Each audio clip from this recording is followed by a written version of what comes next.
안녕하세요. 시작할까요? 오늘 우리 230쪽, 230쪽 책 좀 보여주세요. 230쪽이면, 말 미국이게.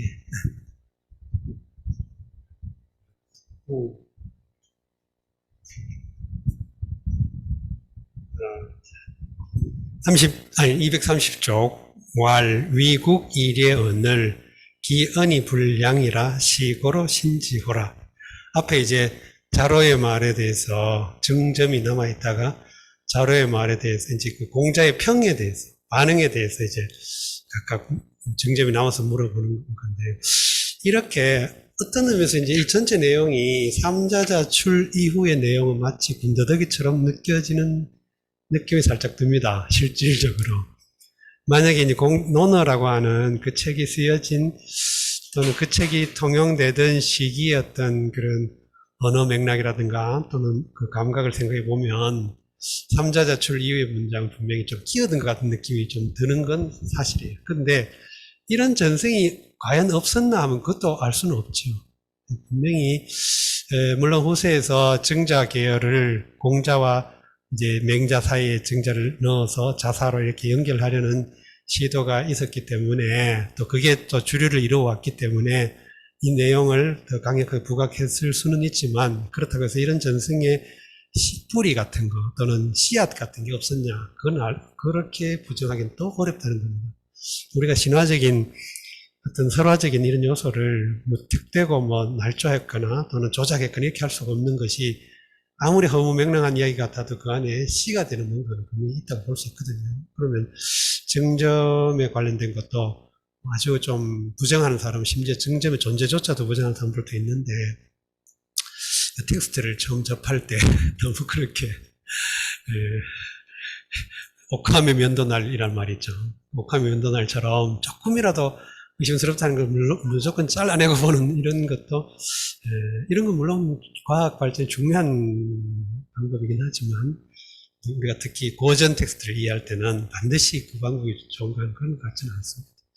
자, 그래서 아무튼요, 위국이 레언을 기언이 불량이라 시고를 심지어로 말은 나라를 다스림이 위라고 하는 말은 이제 하다라는 그 뜻을 갖는 일반 동사지만 나라라고 하는 그런 약간의 좀 특정적인 목적어를 사용하게 되면 그 목적에 맞춰서 동사를 적절하게 우리말로 옮겨야 되죠. 그래서 나라를 하다 이 말은 나라를 다스리다, 나라를 꾸려가다, 나라를 이끌어가다 이런 맥락으로 이해할 수 있겠죠. 이 예를 쓴다. 나라를 다스리는 것은 예를 쓴다. 그런데 기언이 불량이라 그 말이 양하지 않았다 이 말이 양보, 사양 이런 의미인데 좀 너무 자신만만하게 되도록 그 말이겠죠. 그 맥락이. 그래서 양이라고 하면 양보, 사양 이런 거니까 뭔가 좀 이렇게 조심스럽고 신중한 태도로 접근해야 되는데 너무 대들듯이 덤벼들듯이 했다 이 말입니다. 시고로에서 시는 지시어지요. 이것, 고는 까닭이니까. 그러니까 이건 정확하게 말하면 이런 까닭으로라고 아주 강하게 말하는 것이죠. 시고로. 예, 신지. 신은 빙글에 웃을 신자라고, 빙글에 웃다라고 하고, 저 글자가 조금 애매하죠. 모양이 좀 이상하죠. 그러니까 지는 그것을, 목적어를 지시한다고 볼 수 있죠. 그래서 그 말을 또는 그에 대해서 뭐 이런 맥락이 되겠습니다. 그래서 약간 빙글에 웃었다. 이 말은 약간의 비평적 쓴웃음 같은 것이죠. 그러니까 활짝 긍정적으로 즐거워서 웃는 게 아니고 그래 너무 나대는구만 하고 이렇게 씩 웃는. 자, 요런 신지 요 말이 굉장히 그 맥락적으로 뉘앙스가 아주 다양하기 때문에 요 말을 조선시대의 그 학자들이 문학적 표현의 글, 그러니까 철학적이거나 논리적 글이 아니고 시라든가 뭐 또 수필과 같이 이렇게 문학적인 글을 쓸 때 상당히 즐겨 썼던 것 같아요. 이율곡의 그 노승하고 금강산에 들어갔다가 노승하고 문답한 데도 신지라는 표현이 있는 것 같더라고요. 얼핏 생각이 나는데. 그래서 이 말은 약간 씩 웃는, 씁쓸하게 웃는 이런 의미가 되겠습니다. 구즉 비방야여이까 그랬더니 안, 견, 방 6, 70과 여 5, 60이 비방야 자 일이요. 그럼 유, 구, 즉, 비방야, 여, 여는 의문 어기사기 때문에 이것이 증점의 물음으로 끝나는 것임을 표시해주고 있어요. 그러면 구라면, 근데 여기서 오직이라고 했는데 이 오직이라고 하는 것이 우리가 유라는 글자를 글자 그대로 번역하면 오직이라고 하지만 실제로 이 유와 이 유는 고전어에서 상당히 느슨하게 서로 넘나들면서 쓰이는 예가 많습니다. 그래서 이것은 꼭 오직이라고 하는 강하게 단정한다기보다도 바르사라든가 또는 약간 말하는 사람의 뭐라고 할까 어떤 느낌이 들어있는 거예요. 주관적인 어떤 느낌. 그리고 그것은 이제 읽는 사람의 어떤 주관적 느낌과 서로 맞아 접촉을 하면 말하자면 해석학적 지평이 서로 닿으면 적절하게 해석할 수 있을 거예요. 그러면 구의 경우라면 이 즉이라고 하는 것이 이제 구를 좀 특정화해서 이제 비방야라고 하는 구의 경우라면 나라가 아닙니까? 라고 묻는 것에 대해서 즉이 들어가가지고 그런 맥락을 만들어줍니다. 말하자면 이것이 구는 나라가 아닙니까? 구의 경우는 나라가 아닙니까? 이렇게 단순한 의문이라면 그냥 즉이 들어갈 필요는 없지요. 근데 이것은 이제 말하자면 어떤 구의 어떤 질문에 대해서 구의 어떤 그런 진술에 대해서 정점이 묻는데 이것은 이제 구의 경우에 대해서 뭔가 좀 더 의문을 공자에게서 어떤 답을 듣기를 원하는 점에서 그런 주관적인 강렬한 어떤 의지가 들어있기 때문에 즉이라는 글자를 쓴 것 같아요. 이런 걸 문법적으로는 대비관계를 나타낸다고 하는데 문법적으로 안 따져도 상관없습니다. 여러분들의 해석학적인 지평이 맞나기만 하면 되는 거죠. 이제 구의 경우라면 구는 나라가 아닌가요? 야여 역시 의문어기이긴 하지만 역시 뭔가 느낌이 들어있어요. 그냥 여 할 때하고는 달라요. 근데 안견 이하는 이제 공자의 답이죠. 공자의 답입니다. 그럼 안견에서 안은 어찌 안자니까 의문 부사로 쓰인 거니까 여기서는 어디에서 어떻게 어찌 이런 의문 부사 형태로 이해하면 되겠어요. 그럼 견은 보다라니까 어디에서 보겠는가, 어찌 보겠는가 이 말이죠. 그 말은 뒤에 비와 연결이 되어 가지고 어찌와 비가 연결이 되어 가지고 어찌 않겠는가 해서 의문의 긍정의 진술을 지금 하려고 하는 거예요. 그렇죠? 그래서 어디에서 또는 어떻게 또는 어찌 견 보겠는가 이 말인데 방 60, 6, 70, 여 5, 60 그러니까 사방이 6, 70이거나 혹은 여를 주자 당시의 훈고학적인 해석으로는 여를 호규로 봤다고 해요. 호규로. 그러면 이거나 또는 이런 의미가 되겠죠. 그래서 사방 6, 70이거나 또는 5, 60이면서 비방야 나라가 아닌 자 것을 보겠는가. 그럼 어찌 보겠는가니까 6, 70, 5, 60이 돼도 역시 나라다 이 말이죠. 그러니까 연구의 소망이 조금 소박한 것 같아도 역시 연구 또한 정치적으로 자기 야망을 가지고 있다 또는 자기 어떤 자질에 대한 자기 신념을 가지고 있다 하는 걸 긍정하고 있는 내용이죠. 유 적적 비방야이니까 또 똑같은 물음이죠. 그러니까 지금 정점이 공자가 자기 말에 굉장히 높이 호의적으로 평가했기 때문에 자로 이제 연구, 공소화 이 사람들에 대한 공자의 평에 대해서 또 따져보는 겁니다. 이런 경우는 어떠냐 하고 물어본 거죠. 역시 종묘회동 그 밑에 거는 공자의 말이죠. 종묘회동이 비제후이하오 이 말은 종묘회동의 일이 제후의 일이 아니고서 이 말이죠. 여기서 제후가 아니다 이 말은 영어처럼 표현하면 말이 이상해지죠. 종묘회동은 제후다. 이 말은 말이 안 되잖아요. 종묘회동은 제후의 일이다. 뭐라든가. 이렇게 해야 이제 말이 되죠. 그러니까 한문은 이렇게 유표적인, 그러니까 겉으로 표시되지 않은 내용을 문장 속에 담고 있는 경우가 많기 때문에 그것을 맥락적으로 잘 따라가야만 한문을 이해할 수 있습니다. 그래서 그런 점 때문에, 특성 때문에 오히려 해석의 여지가 넓어지기도 하죠. 그리고 이 언어라고 하는 것이 우리가 현대로 발전하면 발전할수록 언어라고 하는 것이 일종의 논리적이고 뭐 이렇게 맥락을 정확하게 이제 문법적으로 다듬어 가는 것 같지만 여전히 언어라고 하는 것은 유기적이어서 문법적 맥락을 반드시 따라가지는 않아요. 그죠? 오히려 어떤 점에서는 문법적으로 반대되는 식으로 표현하기도 하죠.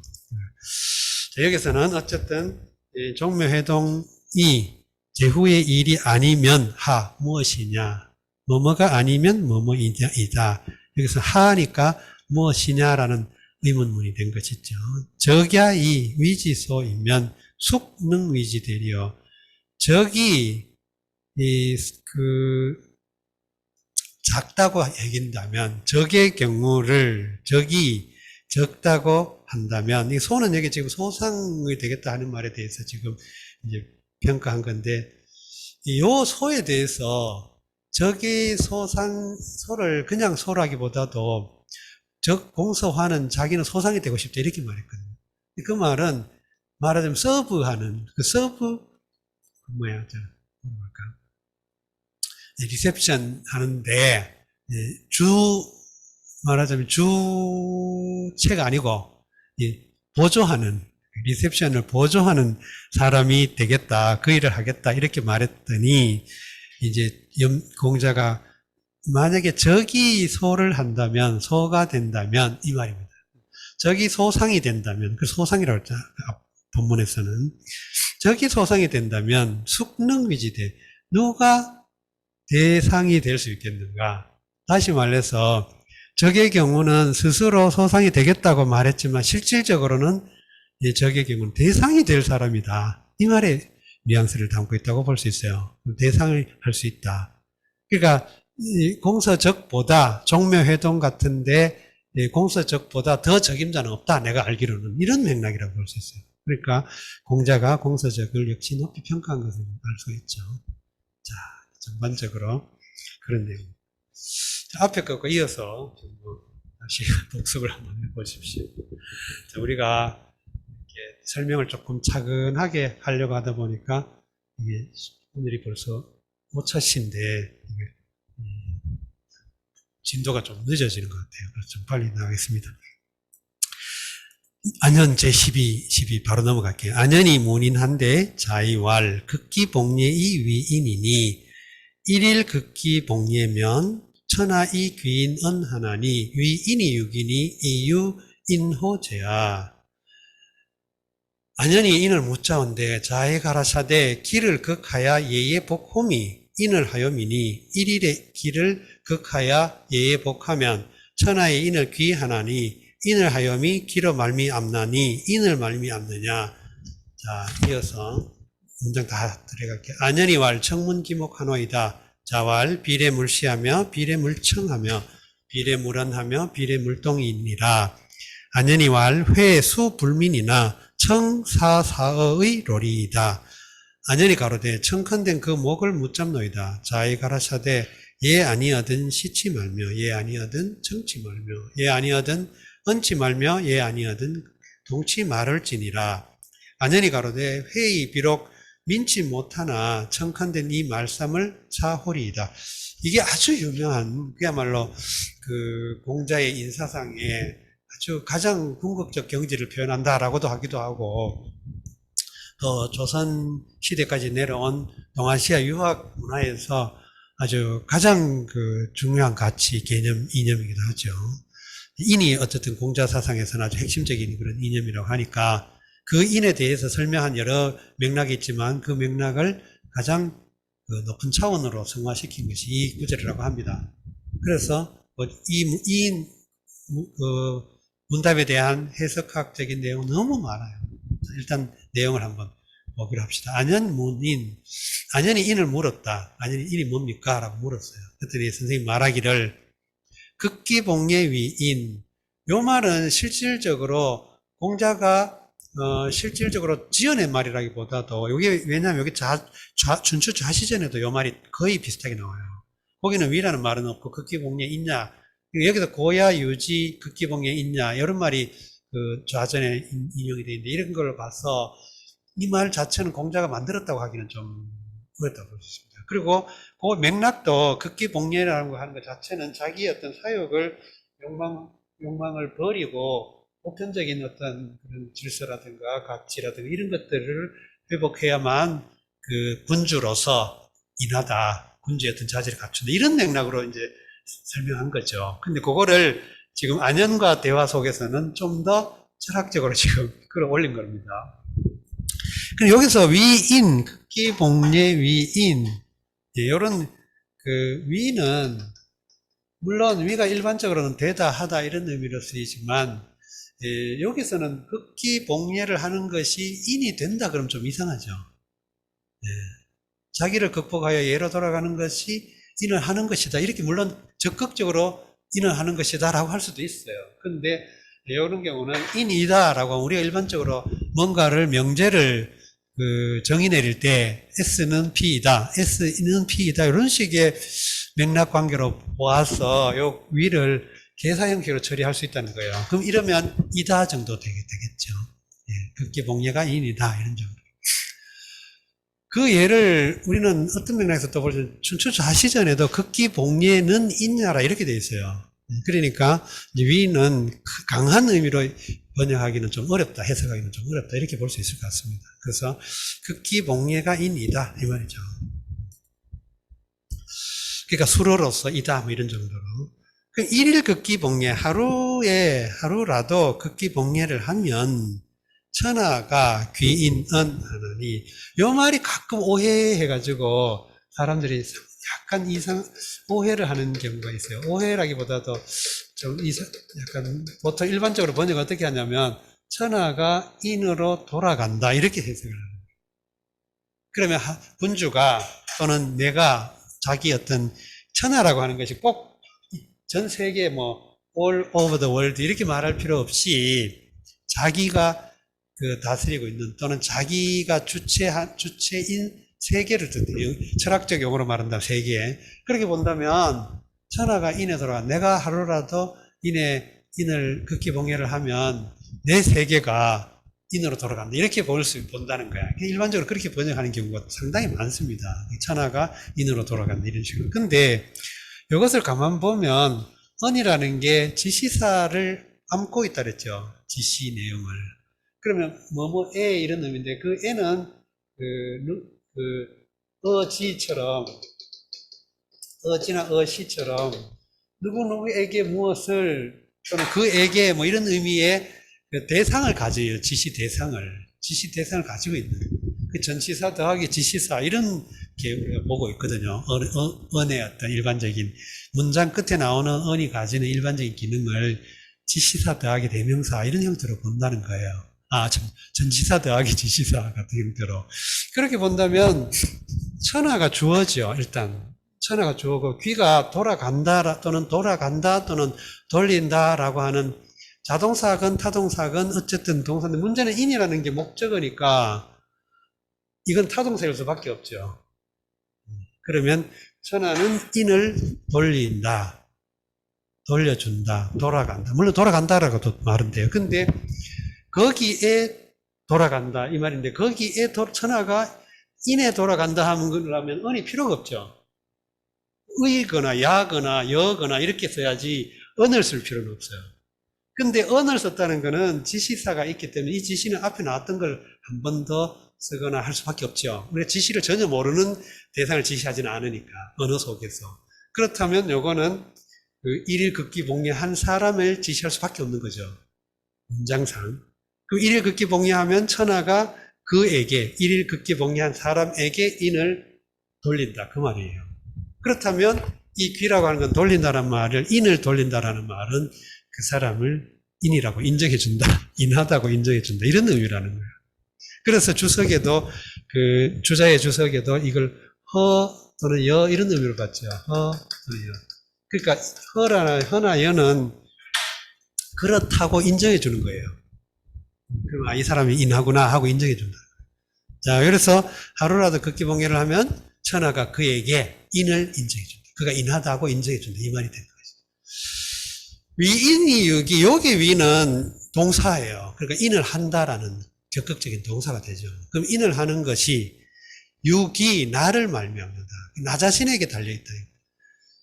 유인호제, 여기 유인은 남을 말미암는다 이 말인데 호가 붙은 걸로 봐서 이거는 의문의 어감을 갖고 있죠. 남을 말미암겠는가, 남을 말미암는 것이겠는가. 의문과 감탄이 같이 있고 요 의문은 강렬한 의문이라기보다 당연한 걸 왜 묻느냐 하는 식의 그런 뉘앙스를 가지고 있습니다. 그래서 이를 하는 것은 나로 말미암지 남을 말미암는 것이겠냐 이런 뉘앙스가 되겠죠. 자, 그 다음에 이제 안현이 거기에 대해서 말하죠.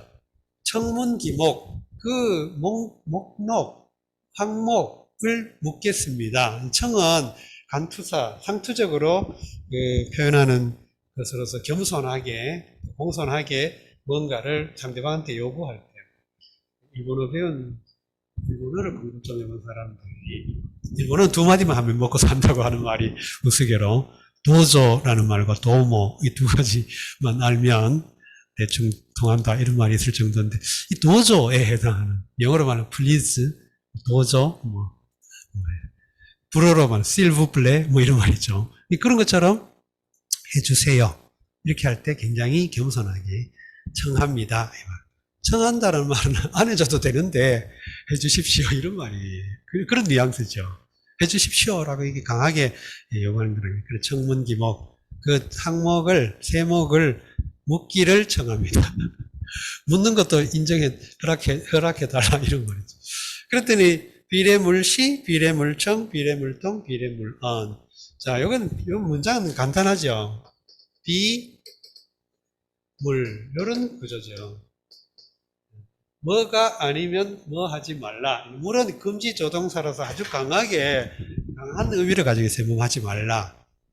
네, 물좀 많이 씁니다. 자, 주자의 그 권학문에도 물위 금일불하기 이후 내일하고 물위 금년불하기 이후 내년 이런 말이 있어요. 오늘 배우지 않고서 내일이 있다고 말하지 말고 원래 안 배워도 내년이 있다라고 말하지 말라. 아주 유명한. 우리 어릴 때는 시골에서 집집마다 이 주자 권학문은 다 벽에 붙어 있었어요. 그 정도로 유명한 글인데 그래서 물은 하지 말라. 그래서 얘가 아니면 보지 말고 듣지 말고 행동하지 말고 말하지 말고 행동하지 말라. 요것을 네 가지 그러니까 우리가 감각과 외부에서 들리는 지각과 그 다음에 주체적으로 그 외부의 자극을 받아가지고 반응하는 양상을 통틀어서 말한 거예요. 네 가지로. 보고 듣고, 외부에서 감각하는 거죠. 그 다음 거기에 나의 어떤 태도, 자세가 말과 행동으로 나오죠. 이 네 가지를 인간이 외부의 어떤 자극을 받아서 주체적으로 반응하는 모든 것들을 네 가지로 그냥 요약해서 설명한 것 뿐이에요. 반드시 네 가지라기보다. 근데 이것을 대표로 해가지고 조선시대 때, 정이청, 사물잠이라고 해서 사물잠은 네 가지를 하지 말라라는 잠언 이런 뜻이에요. 요 말요. 눈으로는 얘가 아니면 보지 말고 얘가 아니면 말하지. 요 뒤에 주석이 다 있습니다. 여러분들이 가지고 있는 논어 집주 안에 이 사물잠이 들어있어요. 요 사물잠을 조선시대 학자들은 달달 외웠습니다. 맨날 그냥 교회 다니는 사람 주기도문 사도신경 이런 거 외우듯이 맨날 외웠어요. 거의입니다. 네, 그 정도로 요 사물잠은 유명한 문장입니다. 그래서 자 이렇게 가르쳐 줬어요. 그랬더니 안현이 말하기를 회수불민 청사사의 자 회는 안현의 이름이죠. 내가 저는 수불민 비록 뭐뭐하다 불민은 민첩하지 않다. 제가 비록 민첩하지 않지만 좀 둔하지만 머리가 잘 안 돌아가지만 그런 역시 자기 겸손이죠. 역시 뭐뭐 하겠습니다. 어떤 자기의 의지를 남한테 표현할 때 청이란 말을 쓰는 거예요. 자기 의지를 어떤 의지, 미래, 영어로는 shall 같은, 이런 거 할 때 청이라는 걸 쓰는 거예요. 그러면 사는 여기는 섬기다, 일삼다, 뭐, 이런 뜻이에요. 섬기다 또는 일삼다. 그럼 이 내용을 내 일로 삼겠다, 이 말이에요. 그럼 사는 이 사자의 지시사고 어느 말이니까 선생님께서 지금 해주신 이 말씀을 일 삼겠습니다. 내 일로 삼겠습니다. 의는 역시 그 말한 사람의 주관이 들어있죠. 느낌 오죠, 이제. 의라는 글자가 들어가는 맥락이. 해보겠습니다. 하겠습니다. 할 예정입니다. 이런, 우드, 영어로 말하면 우드 같은 거, 이런 거 들어가면 약간의 그 의지 미래 같은 걸 나타내죠. 가정법이나 의지 미래 같은. 이런 것들이 의의가 그 기능을 한다는 거예요. 시간 같은 것도 나타내게 돼요. 요 내용은 굉장히 중요한, 논문에서 거의 뭐 핵심적인 몇몇 구절 중에 하나일 정도로 유명한 거죠. 꼭 이건 뭐 나중에 이제 우리 동아시아의 그 한문 텍스트에서는 이 내용 아주 자주 볼 수 있으니까. 자, 그 다음에 역시 또 인에 대한 내용을 편집해 놓았어요. 중궁이 문인한데 자왈 출문 여견 대빈하며 삼인 여승 대제하고 기소 불력을 물시 어인이니 제방무언하며 제가무언이니라. 중궁이 왈 옹수 불민이나 청사사의 롤이. 요거 역시 똑같은 그 안현의 말과 안현의 어떤 그 문답과 같은 그런 지금 뭡니까 맥락이죠. 같은 맥락이죠. 그러니까 여몽, 여몽, 중궁이 문인 인을 물었습니다. 역시 똑같은 안현이 인을 물은 거고 똑같은 그런 지금 시츄에이션이 똑같죠. 선생님이 뭐라고 말했나? 그러니까 중궁에 대해서는 뭐라고 말했나 이 말이에요. 안현에 대해서는 극기봉해라는 맥락으로 인을 설명했죠. 근데 중궁에 대해서는 훨씬 더 그 구체적인 예를 말한 거예요. 구체적인 사례. 그래서 출문 여견 대빈, 삼인 여승 대제. 요거는 지금 여라고 하는 그 약간의 그 가정 뭐 이런 걸 여기서는 가정이라고 하더라도 뭐뭐와 같다라는 의미, 뭐뭐와 같이 하다, 뭐뭐와 같이 하다 여를. 그러면 출문이라고 하는 건 문을 나서다 이 말인데, 문을 나서는 거는 자기가 주로 거처하고 자기가 주로 그 생활하는 사적 공간 뭐 이런 의미겠죠. 그러면 자기가 일상적인 공간, 그 안을 문이라고. 그럼 출문이니까 그 안에서 벗어나고 바깥으로 나간 거죠. 바깥으로 나갔다는 것은 곧 공적인 영역으로 들어간 의미라고.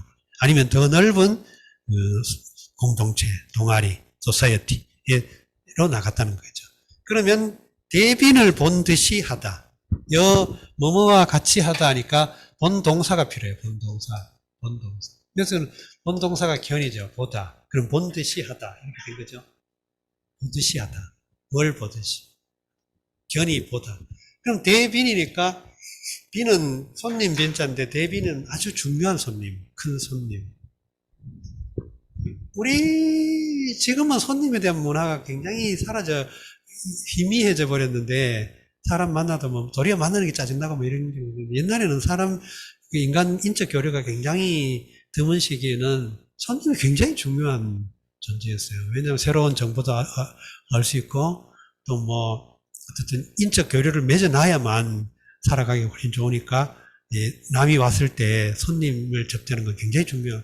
손님을 잘못 접대하는 거는 그 집안이나 또는 그 마을이나 그 지역 사회 평판을 망가뜨리는, 그렇게 되면 이제 설린 우호가 전혀 없어져 버리죠. 그러니까 손님은 무조건 뭐 왕이에요. 고객은 왕이에요. 그래서 속담이라든가 문화라든가 생활 습관 이런 데 대해서 손님에 대해서 대해 주는 거는 굉장히 어마어마한 문화적인 함의를 담고 있는데, 오죽하면 천년두를 손님이라고 했겠어요. 천년두 알죠? 한 8, 90년대에 막 비디오가 보급됐을 때 마마호환보다 악성 나쁜 비디오가 더 아이들한테 나쁘다 뭐 이렇게 말할 때 마마 호한 그래서 그 마마가 그 전년도를 마마라고도 하고 손님이라고도 여러 별칭으로 불렀는데 손님은 잘 먹여 보내야 된다 하는 그 습관이 있는 거예요. 그래서 그 손님에 대한 손님을 존중하는 거에 대해서는 그 천년도의 어떤 귀신을 잘 대접해 가지고 덩티가 나지 않도록 해라 뭐 이런 맥락이 그래서 이름을 손님이라고 불렀던. 그 다음에 뭐 손님 그 명심보감에도 보면 빈객 불내면 문호 속이라 이런 말이 있는데 손님이 안 찾아오는 집안은 문호가 저속하다 뭐 그런 뜻도 있고 또 뭐 거한재미라는 고사성어에도 보면 그 남자가 일하러 갔는데 밥상을 들어 올리는데 눈썹에 맞춰 있는 거한재미라는 눈썹 높여서 아래가 물론 이게 남자 중심 문화긴 한데 아무튼 그래서 그 친커도 고마우시니 손이나 다르실까 이렇게 지조가 돼 있어요. 친하면서도 고맙다 그분은 그 남편은 이게 그래서 손님처럼 친하고도 고마운데 또 친하다 이렇게 표현한 게 있습니다. 그 정도로 이 손님에 대한 맥락은 굉장히 중요한 의미를 담고 있습니다. 일본에 어떤 문화가요? 그거는 뭐 맥락으로는 뭐 어쨌든 손님을 굉장히 귀하게 여기는 것 같긴 해요. 예를 들어 뭐 목욕 같은 거 이런 거 일본은 목욕 문화가 발달했다고 하는데 목욕 같은 거 할 때 먼저 손님을 한다든지.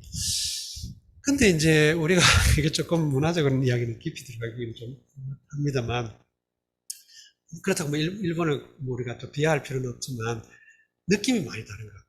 그러니까 일단 겉으로 말하자면 표면적으로 또는 1차적으로는 굉장히 깍듯이 대하는 것 같은데 정이 없는 느낌. 저 개인적인 기분. 아주 극히 주관적으로 말하자면 진정성이 없는 예의 같은 그런 느낌이 납니다. 그 이야기는 나중에 쉬는 시간에 출문 여견 대빈. 그러니까 문을 나가서는 큰 손님, 중요한 손님을 보듯이 하고 만나듯이 하고 사민, 백성을 부릴 때, 인민을 부릴 때 그러니까 말하자면 노동력을 징발해 가지고 공적인 일을 일으키는 걸 사민이라고 하는 거예요. 예를 들어서 지금은 그런 걸 다 예를 들어 이제 뭐 도로를 닦는다, 보수한다 이런 것들은 다 이제 그 관급 공사로 수주하고 발주하고 수주해 가지고 하지만 옛날에 그 지역에 해당하는 지역 사람들을 노동력을 징발해서 쓰는 거예요. 부역이라고 그랬는데 그 부역 말하자면 사민이 그런 거예요. 근데 그런 거 할 때는 큰 제사를 받들듯이 한다. 이 제사 받들듯이라는 말이 지금 역시 제사 문화도 굉장히 희미해졌기 때문에 잘 이해가 안 되지만 무슨 뜻이냐면 제사를 받들 때는 택일하고 날짜 잡고 이런 게부터 시작해가지고 7일 전부터 막 몸가짐을 단정하고 3일 전부터 맨날 목욕도 하고 그렇게 해가 제사 당일날 되면 아주 정성을 다하는데 그 재물을 갖추는 거, 재물을 마련하는 거, 재물을 다듬는 거, 재물을 진설하는 거, 이런 하나하나가 굉장히 신중하게 해요. 조금이라도, 왜냐면 이거는 신이 내려다보고 있기 때문에 신을 속일 수는 없다, 이런 관념이 있거든. 그러면 엄숙하고 경건하고 진지하고 그럴 수밖에 없죠. 그러니까 인민을 부릴 걸 약간 확대해 본다면 백성의 노동력을 사용할 때 그런 뜻이에요. 백성의 노동력이 단순히 물리적 노동뿐만 아니라 요즘식으로 말하면 세금도 말하자면 백성의 노동력입니다. 세금을 사용할 때도 이렇게 해라 이 말이 볼 수도 있죠. 우리가 좀 확대해서 보면. 삼인여 승대제 큰 제사를 받들듯이 하고 그 다음에 기소불력 물시여인 요거는 많이 앞에도 나왔었죠. 내가 바라지 않는 것을 남에게 시키지 말고 남에게 베풀지 말고 이렇게 하면 어떻게 되냐 제방무원 제가무원 방에서도 있어도 원망이 없고 가에 있어도 원망이 없다. 이렇게 되면 결과적으로 그렇게 된다 이 말인데 이 결과적인 말하자면 접속사가 없어가지고 이게 어떻게 연결되는지에 대해서는 구체적으로 나타나 있지는 않죠. 그러나 이제 한문이라고 하는 게 맥락상 이해하는 구석이 있기 때문에 이런 경우는 그렇게 생각합니다. 여기서 방이라고 하죠. 그러니까 우리가 흔히 국이라는 이제 요즘은 국가 이렇게 해가지고 가국 또는 국가 이렇게 하니까 국이라는 말을 흔하게 쓰이지만 원래 국과 방은 그 같이 이제 스테이트 뭐 이런 개념을 가지긴 하지만 스테이트라는 개념을 갖긴 하지만 방이 규모가 크고 국이 규모가 작았대요. 왜 그러냐면 국은 이렇게 보면 글자 자체가 이렇게 테두리가 있는 것처럼 보이죠. 요 글자가 원래 테두리예요. 성곽으로 이렇게 둘러싸인. 그러니까 국은 규모가 작고 방은 규모가 컸는데 이게 이제 노자에도 지난번에 말씀드린 것 같은데 노자에 나오는 이 방이라는 글자가 원문에 방이라고 되어 있던 거를 국어로 바꾼 두 판본이 있었어요. 마왕트에서 발견된 72년, 4년 사이에 발견된 노자의 그 텍스트 보면 A하고 B, 갑본, 을본 두 가지가 있었는데 한 번은 방이라는 글자가 있고 한 번은 그 방이라는 자리에 국어로 되어 있어요. 이거는 한대 이후에 나온 거, 이거는 한대 이전에 나온 거. 또는 한대 초기 나온 거. 왜냐하면 그 방이 이제 유방, 항보조 이름이 방이기 때문에 나중에 이제 텍스트에 나오는 방이라는 글자가 텍스트에 나온 거 고정된 거는 어쩔 수 없지만 새로 쓸 때는 방이라는 글자를 못 쓰거든요. 요를 휘한다고 하는 문화가 있는데. 그러니까 방을 국어로 다 바뀌어버렸죠. 그러면서 크고 작은 개념도 사라져버려요, 관념도. 그러니까 그냥 일반적으로 나라라는 걸 전체를 뜻하게 됐는데, 방은 분명히 방과 국어를 따로 쓰게 되면 국보다 방이 더 큰 규모라고 합니다. 아무튼 여기서는 방이 나왔고, 그 밑에 가가 나왔죠. 그러니까 이 가라고 하는 것도 이 한 나라를 구성하는 유력한 패밀리, 가문의 한 영지를 가라고 하죠.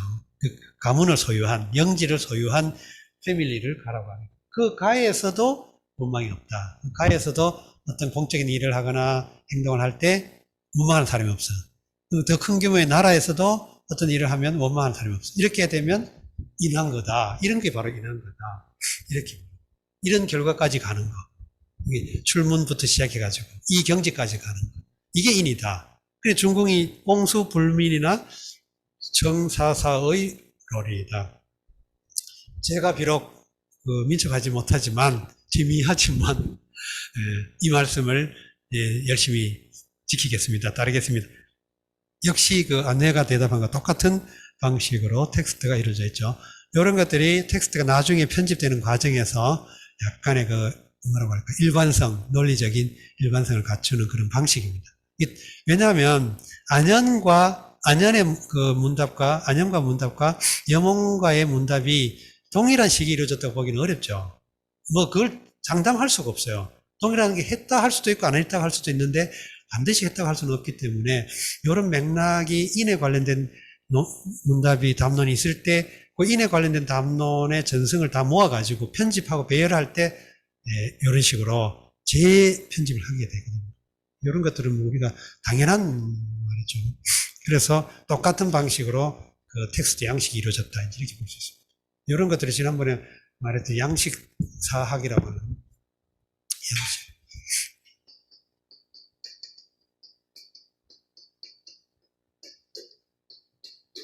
양식사학이라고 있는데, 요거 이제 해석학 분야에서, 요즘은 뭐 어떤지 모르겠지만, 이제 한 20세기 때까지 굉장히 말하자면, 유력한 영향력이 큰 해석학적인 방식은 특히 성서 해석에서, 성서 해석의 양식사학이라는 방법론이 생기면서 성서를 굉장히 과학적으로 들여다 볼 수 있게 됐어요. 그러니까, 말하자면 성서가 언제 어떤 것이 나왔고 이런 말하자면 시기, 창작된 시기와 또 뭐 어느 선후 관계 또 어느 그 집단에서 나온 것인지 문서의 성격 이런 것들이 양식사학을 통해 폼 이런 것도 논어에서도 이런 양식적인 측면이 보인다는 거예요. 여러 문장이 똑같은 맥락 같은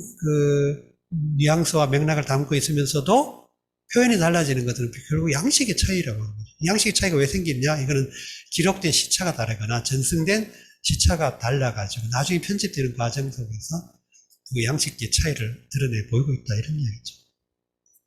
자, 사마오가 문인인데 사마오가 인을 물었는데 사마오 인을 묻자는데 바로 읽어 나갈게요. 사마오 문인한테 사마오 인을 묻자는데 사마오가 인을 물었습니다. 역시 똑같은 앞에하고 똑같죠. 자왈 인자는 기언자의 인이니라. 자이 가라샤데 인한 자는 그 언이 인하나니라. 근데 여기서 요 글자는 보면 이게 말씀 언이고 이게 칼날일이에요. 칼날. 이 글자 칼날이에요. 칼날. 요 글자 원래 이렇게 이제 요 칼 모양을 이렇게 그림을 그려놓고 칼이 이렇게 있으면 칼인데 우리가 요즘처럼 뭐 약간 그런 입체적인 그림을 그린다면, 예를 들어 이렇게 칼이 있어요. 칼이 있다 그러면, 입체적으로 그러면 뭐 이렇게, 이런 관점이 생기면 이렇게 그릴 수 있겠죠. 아, 그럼 요건 날이고, 요거는 칼 몸이다. 이렇게 할 수 있죠. 근데 옛날에는 이제 아주 옛날에 그냥 금방 긋는 정도로 그림을 그려요. 특히 갑골문 뭐 이런. 그러면 이 칼을 전체로 보면 그냥 칼이고, 칼도 부분적으로 날, 뭐 등, 뭐 손잡이 뭐 이런 게 있을 테니까, 그걸 표시해주는 방식이 이렇게 점을 찍어줘요. 이 부분. 그래서 요 글자가, 요 글자, 여기 칼 모양인데 여기입니다 하고 표시해 준 거. 근데 여기 나중에 이제 칼이 이렇게 그 모양을, 글자 모양을 간략화되면서 역시 요 부분이라고 하는 요건 살아남아가지고, 그렇게 해서 그래서 요 인자가 그 칼이 아주 옛날부터 쓰여진 거기 때문에 이게 나무 칼이든 뭐 금속의 칼이든 그보다 더 이전에는 뭘로 칼 같은 걸 썼냐면 흑요석이라고 하는 돌 같은 게 있는데 광물질. 이 흑요석이 굉장히 예리해가지고 거의 뭐 현대 수술칼처럼 예리했대요. 이 흑요석이 고대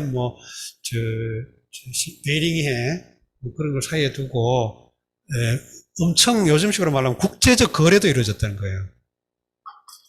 흑요석이.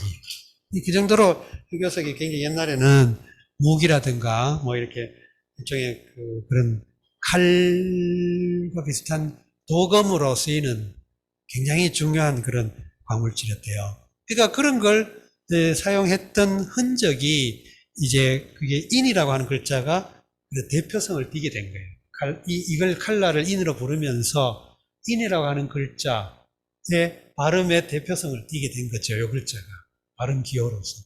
그래서 참을인, 뭐 이런 것도 이 글자가 되죠. 참을인이라고 하는 것도 이 글자 쓰고 마음심, 사람의 의식, 의념을 나타내는 이 글자를 대표되는 글자 이걸 넣어가지고 발음이 인이고, 그래서 정서적인 반응 하나 한 종 이렇게 표현한 거죠. 참을인. 그렇죠? 네. 여기서도 말씀 언에 인을 붙인 것 역시 인의 어떤 뭐랄까 발음이 인인데 내용은 여기서는 말이 적은 거, 말을 좀 어렵게 하는 거, 말을 조심스럽게 하는 거 이런. 그러면 요 맥락이 이 사마우라는 사람한테 왜 이 말을 했겠는가? 어쨌든 사마우의 어떤 그런 사마우를 인격적으로 성장시키는 중요한 변수가 바로 이 말과 관련되어 있다는 우리는 유추할 수가 있죠. 그러면 아냐는 뭐 극기봉이 안 했냐 이렇게 말하면 또 좀 달라요. 아냐의 경우는 그 자체가 워낙 논어의 정보에 의하면 뭐 흠잡을 데 없는 사람이기 때문에 아냐의 경우는 보편적인 가치를 승화시켰다 이렇게 보수적으로 이해하죠. 그러나 다른 사람의 경우는 대체로 그 사람의 인격적 결함이나 단점 이걸 염두에 두고 말했다 이렇게. 아무튼 인자는 기원자 인이라 이것은 인이 뭡니까? 라고 물었을 때 인한 사람은 이렇게 말하면 현대 논리학으로 말하면 말이 안 되죠. 안 맞죠? 인이 뭡니까? 그럼 인이란 뭐다? 이렇게 말해야지. 예. 근데 여기서는 인이란 뭡니까? 라고 물었더니 인한 사람은 이렇게 말한다는 거예요.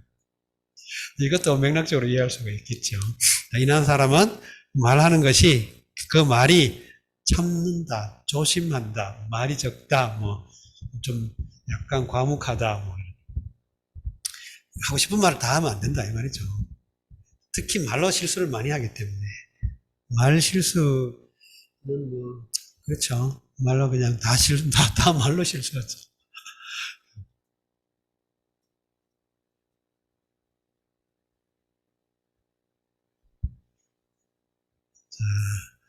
기언의 인이면 사위지인의호이까 자왈위지 난하니 언지득 무인호와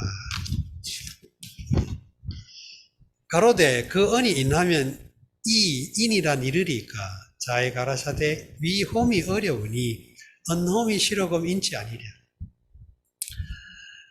자, 그러니까 이제 어쨌든 말은 어쩔 수 없이 조심스럽게 해야 된다 이런 맥락이죠. 쉽게 말하지 마라. 너무 쉽게 막 그냥 말 이렇게 사람이 우리 어릴 때 촉바르다 이런 말 했는데 뭔 말할 때 참지 못하고 막 생각나는 말 그대로 쏘아붙이면 그런 경우가 많아요. 그러면 사람 감정을 자꾸 건드리니까. 특히 그 윗자리에 있거나 뭐 오너, 리더 뭐 이렇게 좀 약간 윗자리에 있는 사회 조직에서 윗자리에 있는 사람일수록 말을 신중하게 해야 됩니다. 지금 그 이야기 같아요. 그러면 말을 이렇게 신중하게 하면 조심스럽게 하면 인입니까? 사위지인의호 요거는 이제 문법적으로 조금 설명을 해보겠습니다.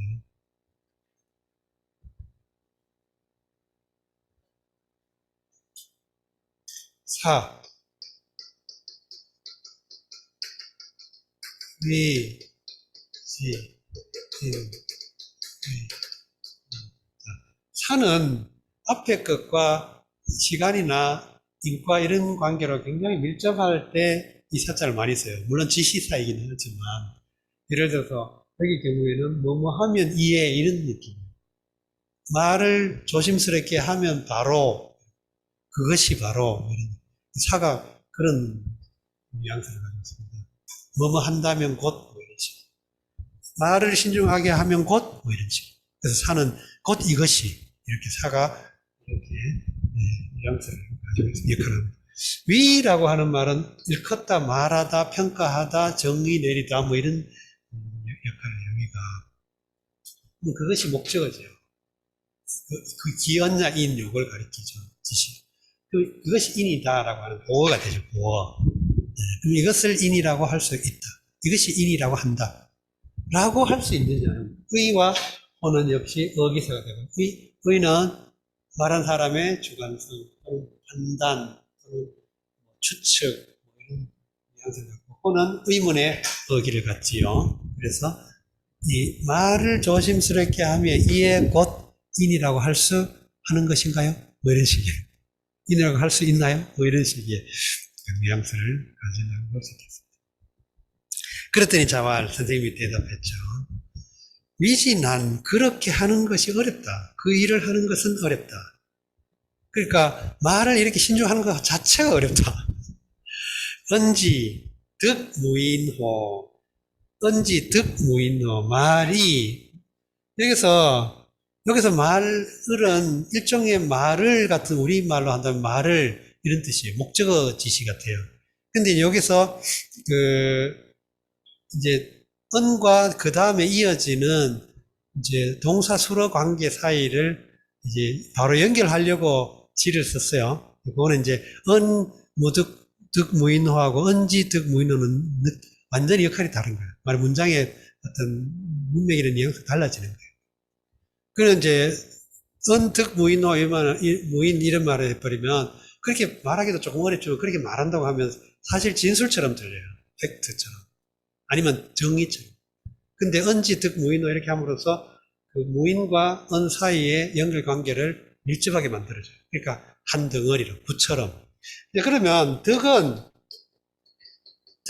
이게 원래는 득이라고 하는 게 1차적인 의미로는 획득하다, 갖다, 개인, 얻다, 취하다, 테이크 뭐 이런 의미가 되지만 이게 다른 동사를 대동할 경우에는 이것은 가능성을 표시해주는 조동사 같은 역할을 할 수 있다 없다 이런 식으로. 이런 경우는 여러 가지 동사가 있습니다. 능이라든가 극이라든가.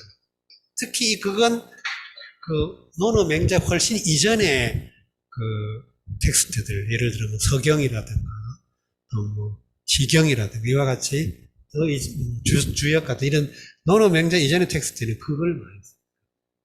그리고 이제 논어에서는 주로 능, 득, 뭐 이런 것들이, 득이 많이 써요, 득이. 그럼 득은 가능성을 표시해 준죠. 그리고 원래 무는 이제 없다라는, 뭐가 있다, 없다를 표시하는 그 개사로 쓰이거나 뭐, 그런 조동사로 쓰이는 건데, 여기서는 아니다, 아니, 동사를 부정하는 걸로 봐야 되죠. 무인이라고. 말을 조심하다라는 그 상황 수로를 부정하는 거예요. 말을 조심하지 않을 수 있겠는가. 그러니까 말을 조심해야 한다는 말을 그렇게 되고 뭐 있는 말을 참지 않음을 말 참음이 없음을 말을 조심하지 않음을 할 수 있겠는가 할 수 있는가 이 말은 할 수 없다라는 우리가 긍정문을 의문문으로 만들 경우에 부정의 답을 기대하고, 부정을 의문문으로 만들 경우에 긍정의 답을 기대하는 말하는 수사적인 장치가 있죠. 방법이. 이것도 그 경우에 해당한다고 볼 수 있습니다. 그러니까 말을 조심하지 않을 수 있겠냐? 말을 조심하지 않을 수 없다. 이 말이죠. 이렇게 해서 일단 문장을 시간이, 네, 좀 쉬었다가, 10분간 쉬었다가 하도록 하겠습니다.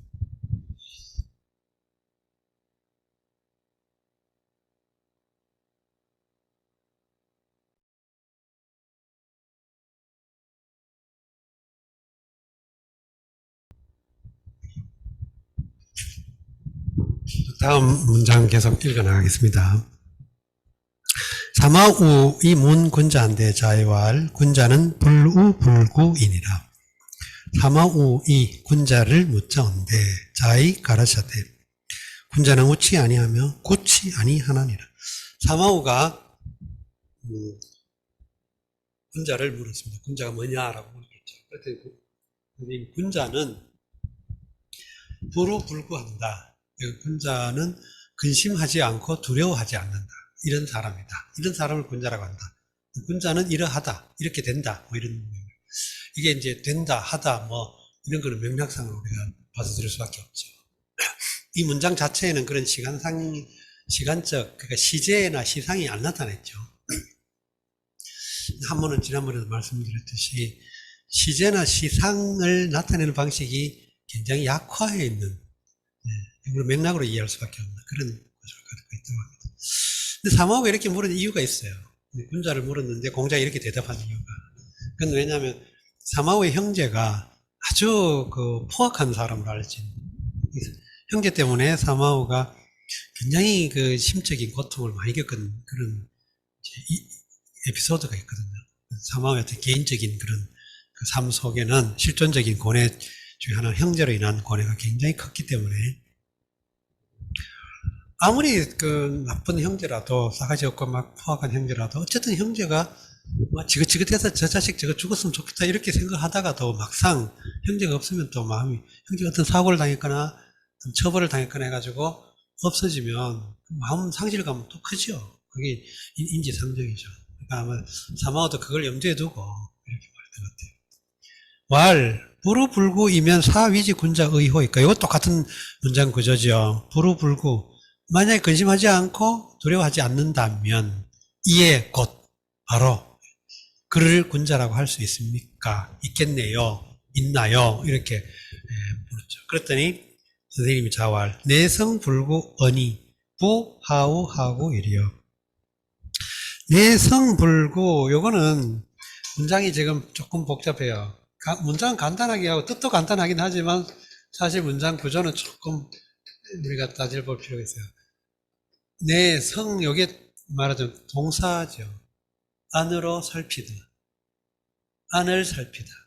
그러니까 내가 일종의 방향성을 나타내는 게 부사로 쓰이면 앞에 오는 경우가 간혹 있습니다. 예를 들어 북향. 우리가 북쪽으로 가다 그러면 향북으로 해야 되는데, 하는데 보통 북쪽을 향하다 하면 향북하기 쉬운데 북향이라고 써요. 북향. 남향. 그래서 참 우스개 같은 일이지만 어이없는 일이기도 우스개 같은 일. 초등학교에서 시험 보는데 북한이 6.25 때 북한이 우리나라를 쳐들어왔다 이걸 표현을 해요. 근데 반은 남침했다고 하고 반은 북침했다고 해요.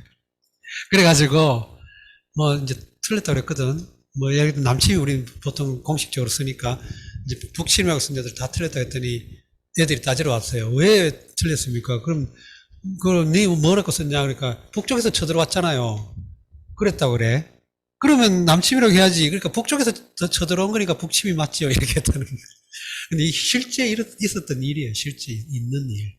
이럴 때 어쨌든 방향성을 나타내거나 공간성을 나타내는 게 부사어로 쓰이면 동사 앞에 오는 경우가 많다는 겁니다. 그래서 내성은 안을 살피다 또는 안으로 성찰하다 이런 뜻이 되죠. 안을 성찰해서 불구 뭐 하지 않다. 구는 이 구라는 글자를 보면 이게 들어가죠. 병과 관련된 글자. 이건 병과 관련된 글자에 다 이게 들어가요. 그럼 요 발음, 요거는 발음이죠. 그러면 여기는 이, 그, 병이라고 하는 게 꼭 뭐, disease, 뭐 이런 의미뿐만 아니라, 마음의 어떤 그런 심리적인 요인까지도 이 글자로 나타내는 게 되게 많죠. 또는 그 병의 증상이 나타내는 양상, 모습. 이걸 비유적으로 쓰일 때도 이 글자를 많이 써요. 예를 들어, 우리가 빠르다 할 때는 질이라고 하죠. 뭐가 되게 빠르다 할 때, 신속하다 할 때, 질이란 말 쓰죠. 질주하다. 엄청 빨리 달려가는 걸 질주하다 그래요. 그렇죠. 여기서 구는 마음의 어떤 꺼림칙하다, 뭐 이런 뜻으로 쓰이는 글자예요, 구가. 그러면 이제 주석에는 구는 병야 이렇게 했는데 이 병이라고 하는 것도 아프다 이런 뜻을 보면 마음이 좀 찝찝하다, 뭐 이런 내성불구 안으로 성찰해서 안으로 살펴서 꺼림칙하지 않다, 찝찝하지 않다 이런 의미예요. 그러면 하우하고 이래요. 부는 바르사 또는 지시사, 지시의 의미를 좀 담고 있기도 하고 하는 바르사로 쓰이는 건데, 그래서 우리 한문의 그 어떤 문화적 흔적이 남아있던 조금 이전 시기에는, 한 세대 이전에 보통 그 한문 텍스트를 번역할 때 부가 나오면 대부분 대저 이렇게 번역했어요. 대저. 바르사처럼. 근데 대저는 실질적으로 바르사면서 약간 유보적인 그런 말을 할 때 그 자기가 강력하게 말하지 않고 약간 유보적이 약간 겸손한 뉘앙스를 가지면서 말할 때 느낌도 나지만 동시에 또 지시적 의미도 가지고 있는 거 원래는. 그래서 부천지자는 만물치 영녀요, 광음자는 백대지 과객이라 이런 그 이태백의 그 춘자연 도리원서라고 하는 유명한 문장인데 거기도 부가 대저 뭐 이렇게 쓰기지만 실질적으로는 저 이런 지시의 의미가 돼요. 근데 여기서는 꼭 지시 의미라고 하기는 조금 애매하죠. 대저, 뭐 대관절, 도대체 뭐 이런 뉘앙스를 좀 적당하게 적용하면 될 것 같아요. 안으로 성찰해서 반성해서 그림칙하지 않다면 하우하고 무엇을 근심하고 무엇을 두려워하겠는가 이런 의미가 되죠. 근데 우와 구가 각각 수로니까 이 의문 대명사가 목적어 역할을 했기 때문에 앞으로 왔다는 거예요. 도치가 일어났다는 거예요. 이런 예는 의문 대명사가 그 목적어로 쓰일 경우는 대부분 동사 앞에 오는 용이 흔하죠. 그런 것 같습니다. 사마우왈. 여기 계속 지금 연결되는데, 사마우가 그 사마상퇴, 환퇴라고도 하고, 사마상퇴라고도 하고, 향퇴라고도 하고, 향 썼지만, 그 주석에 향 이렇게 되어 있지만, 이게 사람 성이나 이름으로 적용될 때는 상으로 발음이 돼요. 그래서 상퇴라고 보통 씁니다. 요즘은 그 구별을 안 해가지고 그냥 향퇴라고 하는 경우도 많은데, 원래 옛날에는 사람의 성으로 쓰일 때는 상으로 읽었어요. 향이 아니고 상. 그러나 뭐 요즘은 그렇게 구별 많이 안 합니다. 섬세하게. 뭐 알아서 하시고. 어쨌든 상태와 형제 간의 관계로 그 사마우가 연결되어 있기 때문에 이 상태의 일에 대해서 사마우가 갖는 그런 심적인 고통이 굉장히 컸다는 걸 우리는 여기서도 볼 수 있습니다. 그러니까 사마우가 우왈, 인계유 형제언을 아독무로다. 이것도 원래는 글자가 망인데 여기에서 습관적으로 물어 읽어요. 여기 물어 읽을 때는 없다라는 의미죠. 근데 원래 망으로 읽으면 없다는 뜻도 있고 죽었다라는 뜻도 있고 사망 그럴 때는 없어졌다 이런 의미로도 쓰기 때문에 여기서는 무라는 의미로, 물론 여기는 없다라는, 없어졌다라고 했다. 그러니까 사마오가 근심하여 말하기를. 그러니까 근심했다는 말은 늘 근심 속에 쌓여 있었다 이런 의미죠. 실존적인 고민 속에 쌓여 있었다. 그래서 뭐라고 말했나? 인계유 형제. 사람은 또는 남들은 모두 가지고 있다. 형제를. 남들은 모두 형제를 가지고 있다. 동무. 나는 홀로 없다. 개와 독. 이렇게 문장이 지금 두 문장을 어떤 상황을 부사어 개와 홀로라고 하는 그런 모두와 홀로라고 하는 아주 대비 강렬한 선명한 이제 문장의 대조를 이루고 있죠. 이런 게 재미있어요. 인계유 형제 아동. 남들은 모두 형제를 가지고 있지만 나는 없다. 나는 가지고 있지 않다. 없다. 자하이왈 상은 문제의론이. 자하이 가라데 상은 들은. 자하는 이제 복상. 그러니까 공자의 제자 중에 이제 이름이 상이라서 나 이렇게 자기를 말할 땐 자기 이름을 상대방을 존중해서 자기를 말할 때 보통 이름을 직접 거론하죠, 자기 이름을. 그러니까 상은 문제의 말은 나는 들었다 이 말입니다. 문지의.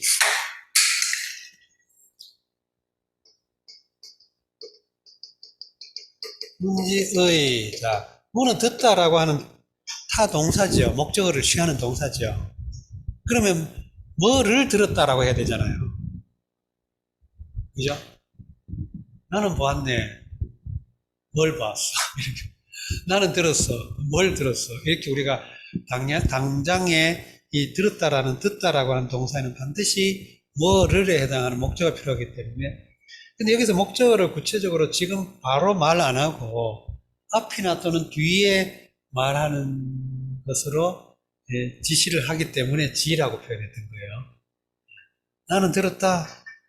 다음과 같은 것을 예를 들어서 우리가 영어라든가 또는 독일어를 쓰는 언어 구조 같으면 주어, 그 다음에 듣다라는 동사, 그 다음에 that, what 같은 이런 관계사를 이용해가지고 문장을 설명할 거예요.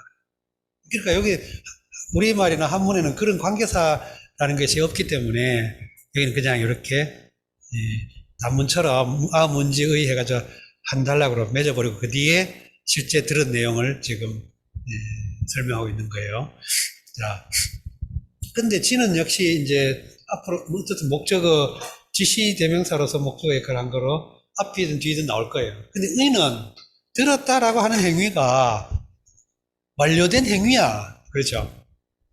들어서 지금도 듣고 있다 이런 진행되는 것도 아니고 앞으로 들을 거다라고 하는 그런 미래형을 의미하는 것도 아니고 이건 완료형이에요. 완료형.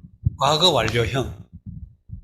그러니까 이런 의가 그런 시간적인 시상을 나타내는 역할을 한다는 거예요. 의가 쓰임으로써.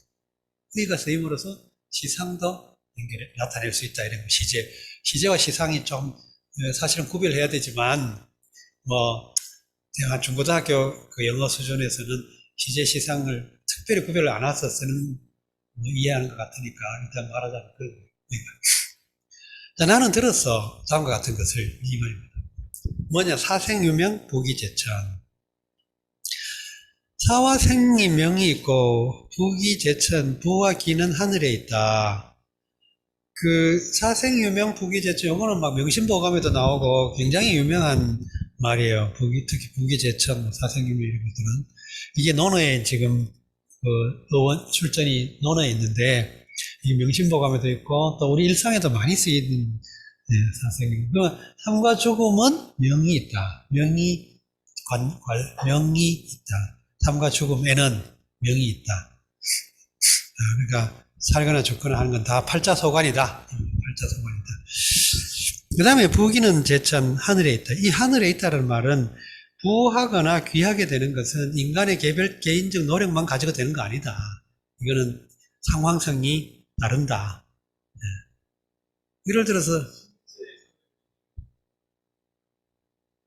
그럴 수도 있고 또 그때는 전란도 되게 심하고 현대도 마찬가지이긴 하지만 우리 코로나가 이렇게 갈 줄 알았어요? 모르잖아요. 근데 코로나가 생김으로 해서 우리나라가 또 위상이 이렇게 높아질 줄 몰랐죠. 아베가 수출 금지할 줄 몰랐잖아요. 근데 아베가 수출 금지하니까 우리는 옛날 사람들의 생각에는 당장 어떻게 될 줄 알았어. 근데 우리가 어떻게 해요? 훨씬 말하자면 장기적으로 대한민국이 발전할 수 있는 계기가 됐잖아요. 이런 게 다 말하자면 천이. 우리가 사람이 천이라고 하는 것이 우리가 이 고전 문헌의 텍스트에서 나오는 천을 우리가 이해할 때 일단 인간이 가지고 있는 3차원의 공간의 한계를 넘어서는 거, 시간적으로든 공간적으로든 그 한계를 넘어서는 걸 다 천이라는 방식으로 표현을 한다는 거예요. 시간적으로도 확대된 거, 영향력으로도 인간이 어떤 이해하거나 인간이 수용할 수 있는 범위를 넘어선 힘, 이런 것들을 다 천이라고 표현하는 것이죠. 이 문학적, 말하자면 상징적 용어죠. 상징으로서 쓰죠. 현대에 올수록 점점 더 구체적인 또는 개별적인 이런 특수한 이런 의미로 개념화하는, 정의하고 이러지만, 옛날에는 어휘가 발달하지 않고 이럴 때는 굉장히 한 어휘를 가지고 굉장히 다양한 맥락에서 썼죠. 군자의 경이 무실하며 여인 공이 유래면 사회지 내의 개 형제야이니 군자의 하환호 무형제야 이리요. 군자의 경하고 실홈이 없으며 사람으로 더불어 공호대에 예의이시면 사헷 아니 다 형제니 군자의 어찌 형제 없음을 환하리요. 군자가 경이 무실, 경하되 실이 없어. 경하면서 실이 없어. 실수, 실체, 경건하고 실수가 없어. 실책. 여인 공이 유래. 여인 공이 유래가 남과 더불어. 여라고 하는 건 약간의 경동사라고도 하는데, 본 동사가 뒤에 있어요. 그러니까 이제 본 동사 또는 본래 수어가 뒤에 있어요. 그럼 여인공, 남과 더불어서 공하다, 남에게 대해 공하다, 이런 말이 되죠. 여가 with, together 이런 맥락을 갖는 글자이기 때문에, 그래서 여인공, 남과 더불어 남과 교제를 하고 남에 대해 공하면, 공손하면, 그러면서도 예가 있다. 이 공 뒤에 왜 예라는 이라고 하는 것이 상당히 긴장되는, 너무 거창하게 변증법이라고 할 것도 없이 아무튼 긴장된 접속사인데, 병렬 접속사로 쓰이면서도 그 맥락에 따라서 상당히 긴장된 관계를 이어주는 역할을 많이 하는데, 예를 들어 공하면 공손하기 물론 예의 한 분야일 수는 있어요. 예라고 하는 더 포괄적인 그런 단위에 소속된, 거기에 들어있는 한 덕목이라고 할 수도 있어요. 그럼에도 불구하고 예라고 하는 것을 집어넣었다는 것은, 공손함이라고 하는 것은 남을 높이는 것이죠. 자기를 낮추고. 근데 여기서 예를 드는 이유는, 예라고 하는 것은 이제 말하자면 매듭 지어주고 마디 지어주고, 그래서 주자학적으로는 젊은 이렇게 표현합니다. 젊은, 마디 짓고 꾸며준다 이런 뜻에서 젊은 이렇게 하는데, 예라고 하는 것은 이제 젊은 하는 거다. 그러니까 마디를 지어가지고 그 마디에 적당하게 꾸며주는 거, 이게 예라고 하는 거예요. 천리지 젊은이요 인사지 의칙이라 이런, 또 그리고 의칙이야. 그러니까 마땅히 해야 할 어떤 규칙, 법칙 이런 걸 우리는 예라고 할 수 있다. 그러면 예를 한다는 것은 상황성에 따라서 재단하는 거예요. 잘라내고 또 한계를 정해주고 지정해주고 패턴 같은 거 이런 것들을 지시해주고, 이런 게 다 이런 걸 말하자면 예라는 거예요. 우리가 최근에 참 제가 아주 지극히 개인적인 일이긴 하지만 음악회를 한번 가서 아주 좋은 공연을 보고 왔는데, 잘 훈련된 그 악단이 음악을 이렇게 연주하면, 복잡한 교향곡을 연주할 때 보면 지휘자의 어떤 그런 지정에 따라서, 또는 음악의 악보와 그 지휘자의 어떤 그런 지휘에 따라서 아주 일사불란하게 탁탁 맞게 1분 1초도 0.1초도 어긋남이 없이 똑같이 바이올린은 바이올린대로, 비올라는 비올라대로 제자리를 탁탁 맞추는 거, 이렇게 말하면 예라는 거예요. 공손이 예가 없으면 어떻게 되냐, 비굴해지는 것처럼 보인다는 거예요. 이게 논어에 이런 예가 많습니다. 이런 사례가.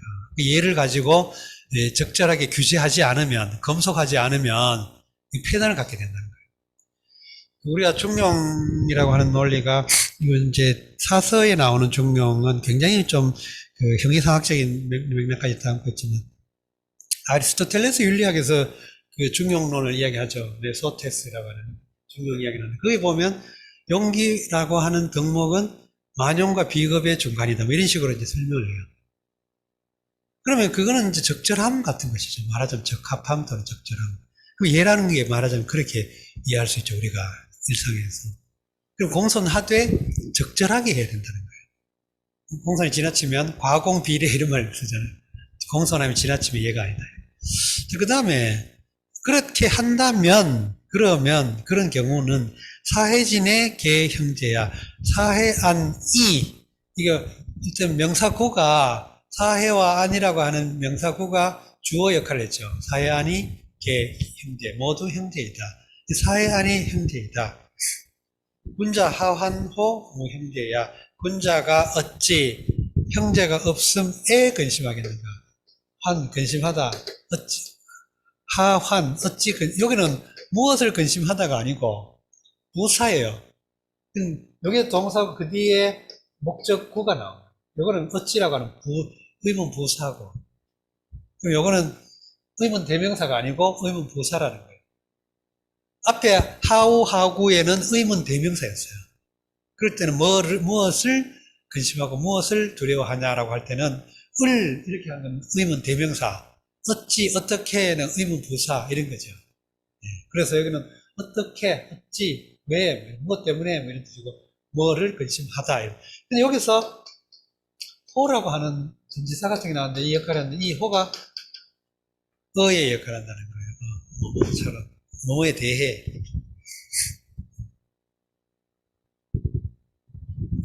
형제가 없는 것을 대해서 근심합니다.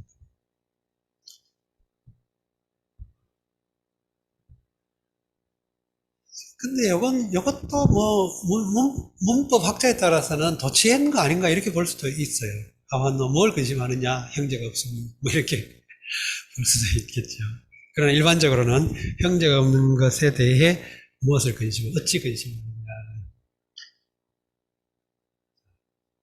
요것과 더불어서 소개해드리고 싶은 거는 왕발이라고 하는 초당사학을 초기 당 초기 4대 시인 중에 한 사람이 왕발이라는 사람이 있어요. 송지문, 왕발, 위인물, 후대사입니다. 아무튼 왕발 시 중에 아주 유명한 시 제목이 지금 갑자기 생각났는데 해내 전지기 천의 약비린. 천의 약비린.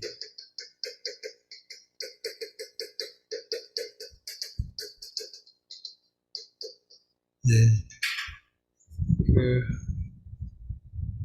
제목이 갑자기 생각났어요. 나중에 한번 이거 검색해보면 요즘은 검색 기능이 워낙 발달하니까 요것만 딱 써도 바로 출전에 나올 겁니다. 해내 전지기. 바다 안, 요건 이제 그 세상을, 중국 세계를 나타내는 시적 표현으로 해내라는 말을 많이 썼어요. 우리도 그렇게 쓸 수 있어요. 우리나라도 해내라고 말할 거예요. 해내 그러면 바다 안인데 여기서는 중국 사람들이 옛날 고대 지리관념으로는 동서남북이 다 바다로 둘러싸여 있고 중국이 세계 육지 거대한 육지에가 있는데 그 육지의 중심이 중국이라고 생각해서 이 사람들이 그래서 해내라고 하면 중국 세계를 말하고 존지기 존 있다 존속하고 있다 지기 나를 아는 사람 아주 친한 친구 있다 천해는 하늘 끝 하늘가 약비린 이웃과 같다. 이 하늘 끝에 가도 이웃이다. 이웃과 같다. 하늘 끝까지 다 이웃이 된다. 이런 내용이에요. 아주 유명한 시입니다. 이거 아주 유명한 시예요. 왕발이 아주 유명한 인물인데 20몇 살인가? 자기 부친이 교지라고 하는 지역에 중국 남쪽에 교지라고 하는 지역이 있었는데 그 지역의 수령으로 있는 아버지를 찾아뵈러 갔다가 아마 요즘 말하면 태풍이나 뭐 이런 물난리로 장강을 건너다가 죽었어요. 아주 안타깝게 그래서 일찍 죽어가서 천재적인 그런 지인이면서 일찍 죽어가지고 훨씬 더 유명해진 그런 경우인데 명심보감에도 나오고 등왕각이라고 하는 유명한 시를 남겼는데 그 등왕각서라고 하는 서문이 아주 유명해요. 명심보감에도 고문진보 하여튼 고전 문장 중에 아주 유명한 문장 중에 꼭 들어가요. 이 등왕각서라는 그 명심보감에 철운례 풍송 등왕각이요. 운퇴 뇌갱 천복비라 뭐 이런 구절이 있어요. 운례 그 풍송 등왕각이 말은 운수가 트이면 바람이 하룻밤에 등왕각까지 보내준다 그 말인데 아유 유명한 인물을 기억이 안 나는데 어떤 사람이 등왕각이라는 걸 지어놓고 천하의 문장가들 불러가지고 이 등왕각과 관련된 기문을 한번 지어달라. 요즘 말로 문장 콘테스트를 한 거예요. 문학 100일장을. 근데 엄청난 상금이 엄청났대요. 그래가지고 또 거기서 이름을 날리면 전 세계 갑자기 세상에 갑자기 이름을 막 이제 알려지게 되니까 여러 문장에 자신 있는 사람이 다 이제 막 가기로 했어요.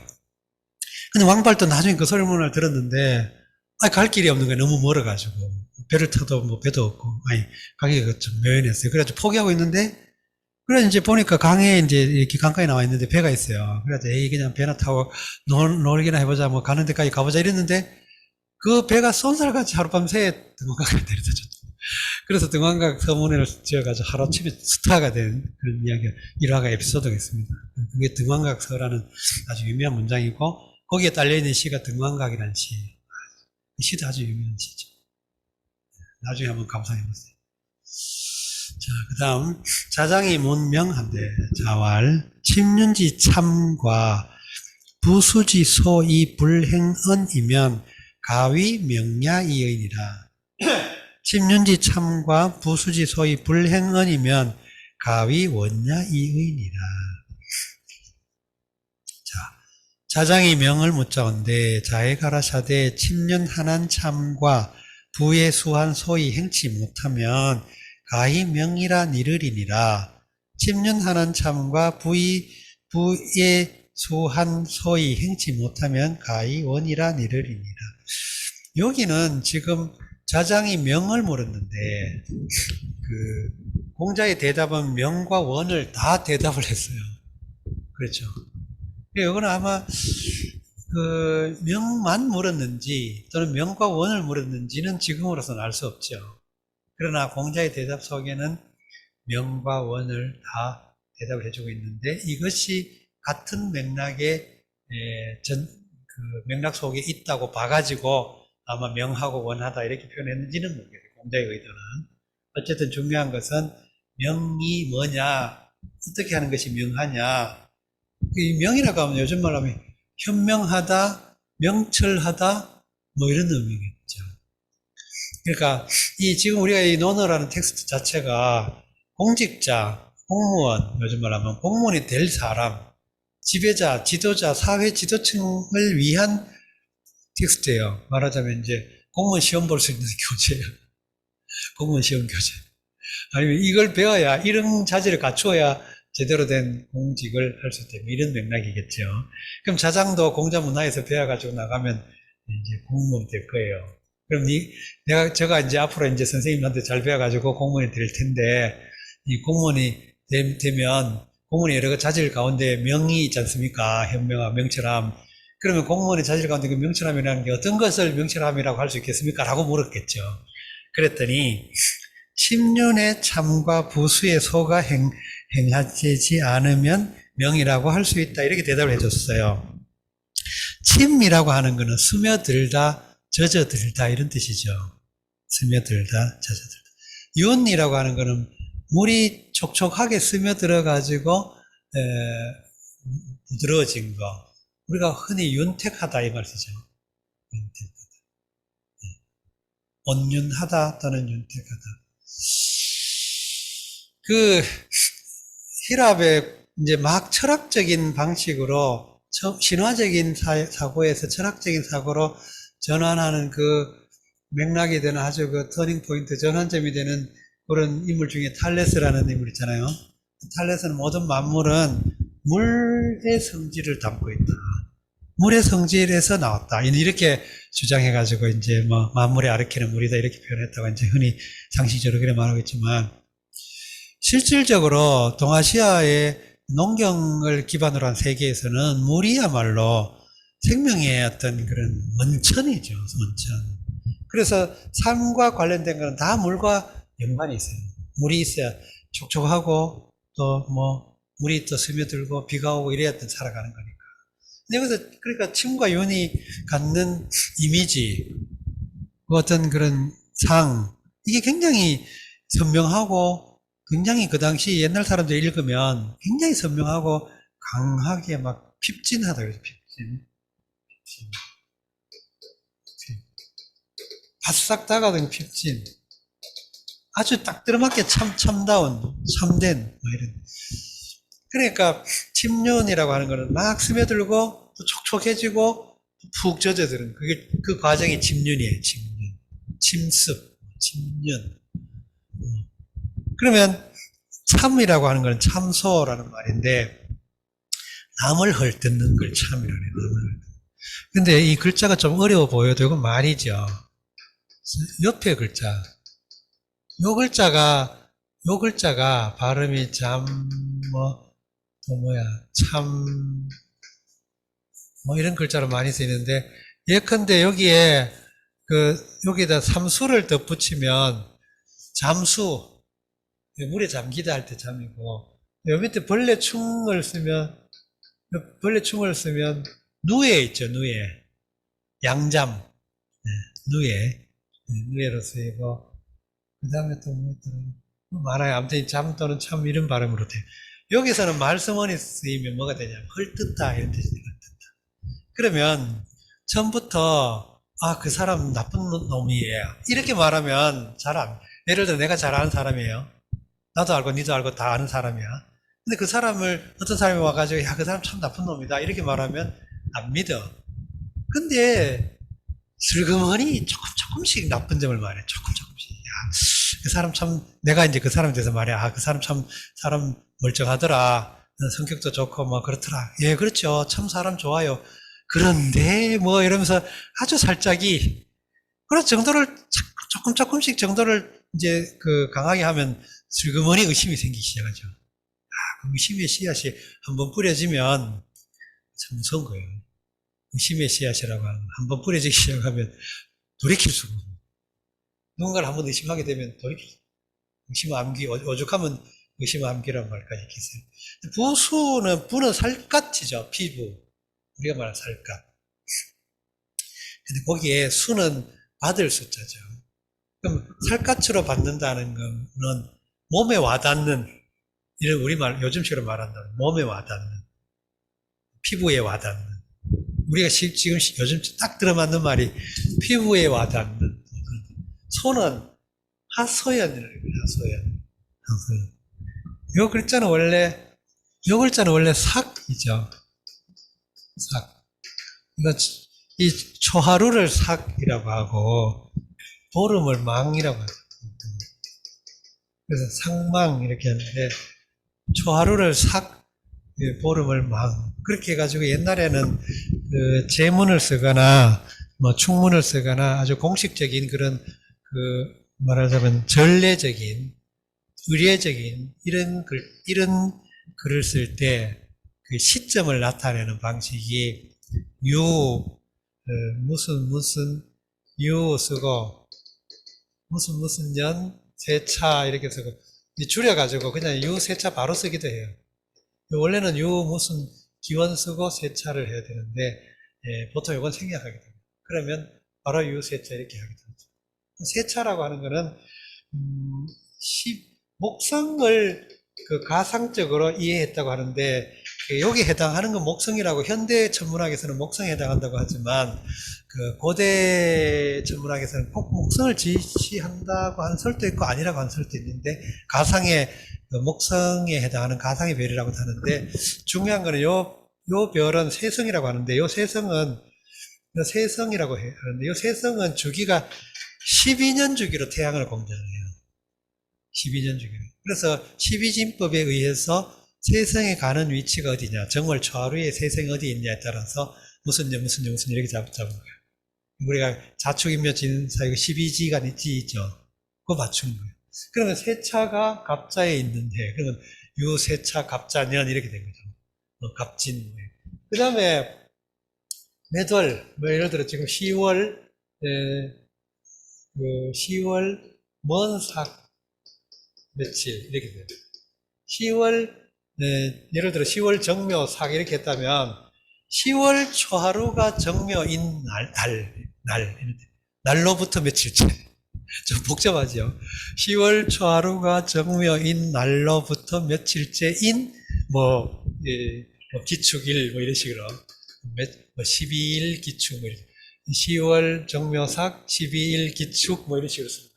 그러면, 이제 10월 달 초하루가 정묘인 날이라는 거지. 좀 복잡하게 하면 재밌죠. 아무튼 사간 초하루를, 초하루 보름 이렇게 한 것은 아마 옛날에 어떤 신화적, 의사 신화적인 우주론, 이런 것과 연관돼가지고 한 건지 모르겠어요. 이건 제가 따로 연구해본 바도 없고, 아무튼 늘 이렇게 썼으니까 그냥 조금 그냥 소개를 해드렸어요. 근데 그 뜻은 그런 거예요. 그러니까 우리가 옛날 제문을 보거나 충문을 봤을 때, 암흑의 세차, 뭔년, 몇월, 뭔 삭, 며칠, 이렇게 나올 때, 삭을 왜 썼냐? 삭이 뭐냐라고 할 때는 초하루가 그렇다, 이런 뜻입니다. 근데 이게 삭인데, 그 밑에 마음심이 들어가가지고, 발음이 삭의 이 앞에 발음을 따온 것이죠. 근데 아마 이 심은 의식, 의지, 의념, 정서, 이런 것을 나타내는 글자고. 그래서 여기 발음은 소로 바뀌어버렸는데, 이때 이 소는 하소연하다, 이런 뜻입니다. 그러면, 남이 누가 어려운 일이 있다고 나한테 와서 하소연을 하는데, 그냥 도와주려면 도와주고 말라면 마시고 이러면 안 도와주죠. 근데 정말 내가 그 사람 상대방의 말을 듣고 있다 보면 나도 모르게 눈물이 날 정도로 하소연하면 안 들어줄 도리가 없잖아요. 그런 걸. 근데 문제는 참이든 소든 정당하게 하면 참이라고 할 리가 물론 없지만 참 자체는 이미 의도적으로 하는 거예요. 소도 그래요, 소도. 정당하게 문제를 제기하는 게 아니고 나의 개인적 목적을 위해 부당한 방식으로 지금 하는 걸 소야, 말하자면. 내가 잘못해가지고 처벌을 받으려면 받으면 되죠. 받아야지, 또 받을 만하면. 근데 처벌이든 이득이든 모든 여러 맥락 속에서 내가 정당하게 받아야 될 거를 회피하려고 할 때 소를 하는 거야. 하소연을 하고. 내가 그럴 뜻이 아니었는데 그렇게 됐어요. 정상 참작 이 정도가 아니고 개인의 어떤 욕망을 위해 그렇게 하는 것이 불행은, 이런 것이 그 참과 소가 불행음도 보세요. 행해지지 않는다인데 불행 자체는 행해지지 않는다, 쓰이지 않는다, 통용되지 않는다, 그런 뜻이라고 했어요. 그러면 이 통용되는 게 참이든 소든 통용된다면 그 통용되는 공간이 있죠. 대상성. 그래서 언이 들어간다는 거예요. 언이 있음으로 해서 거기에서, 그렇다면 예를 들어 누구에게든, 자장에게든 누구에게든 아무튼 간에 오너에게든 리더에게든 그게 통하지 않으면 일관이 돼요. 불행언이란 말은 그에게서 통하지 않으면, 참과 소가 그에게서 통하지 않으면, 그러면 그는 현명하다. 요거는 가위는 뭐뭐라고 말할 수 있다, 평가할 수 있다, 이런 뜻이고,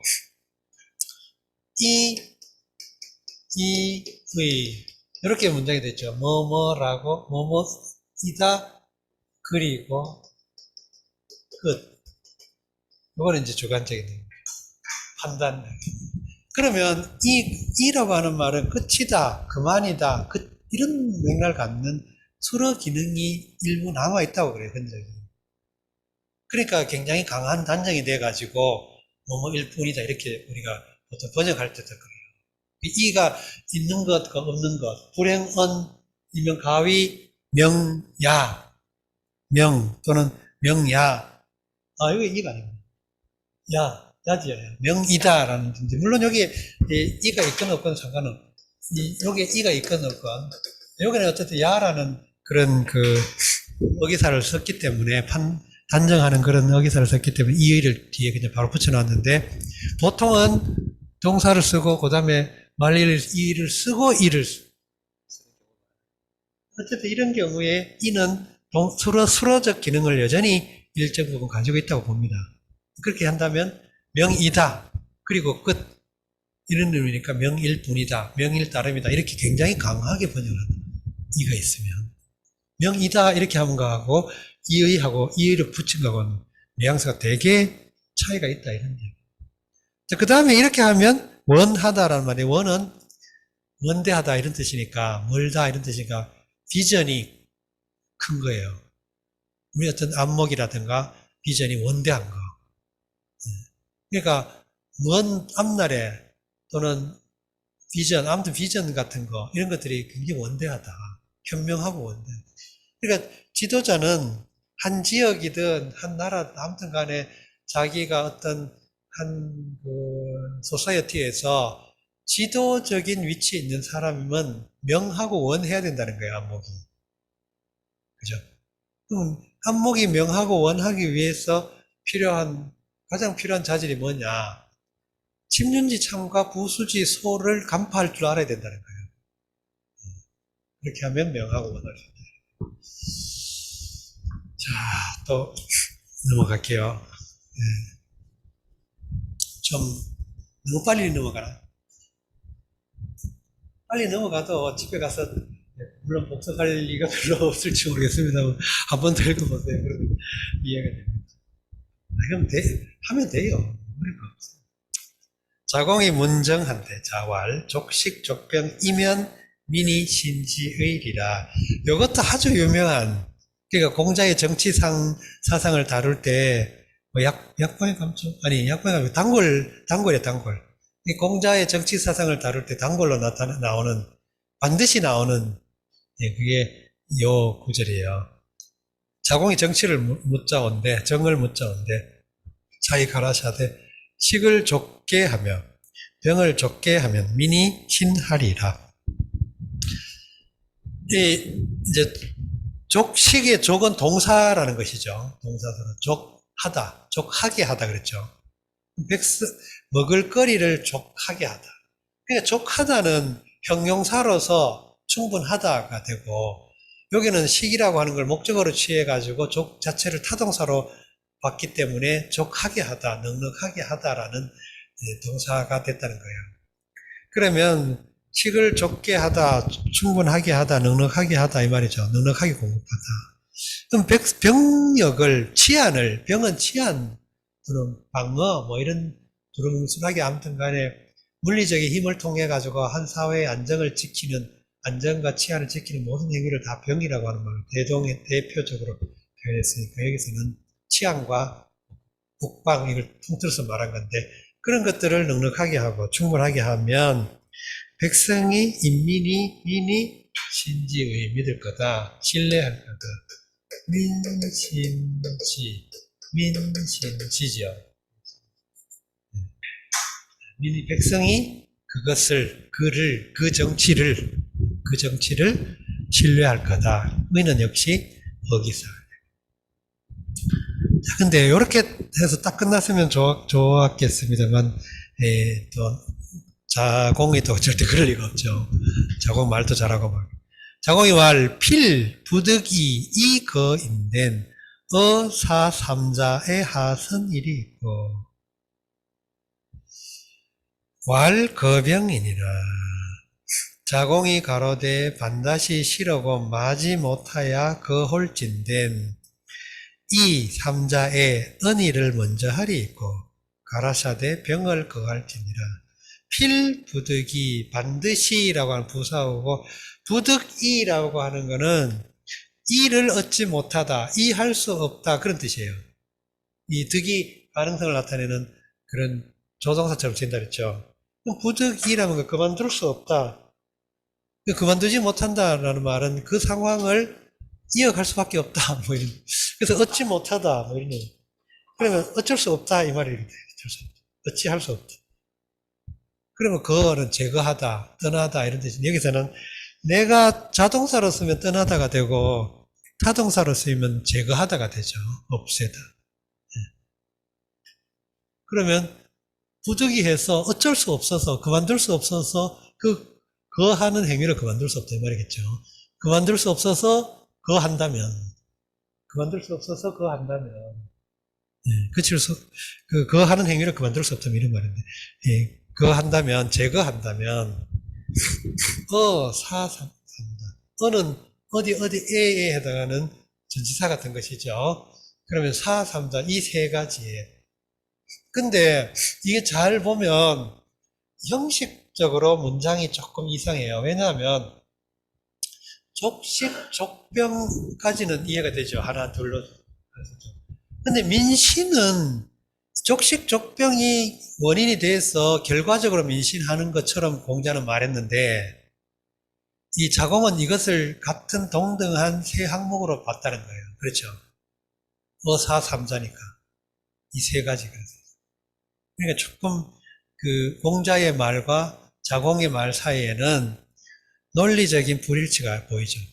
이런 것들은 뭐 그 옛날에는 이제 한문의 언어 구조 속에서는 서양의 어떤 형식적 논리성을 따지는 언어하고는 약간 좀 차이가 있는 것이 아닌가 싶기도 하고, 왜 이렇게 했을까에는 조금 그 문법적으로는 좀 언어학적으로 조금 더 따져볼 만한 문제거리가 된 것 같습니다.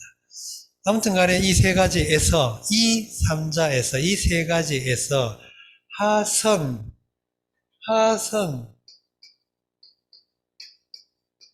근데 무엇이라고 하는 목적어죠. 역시 무엇을.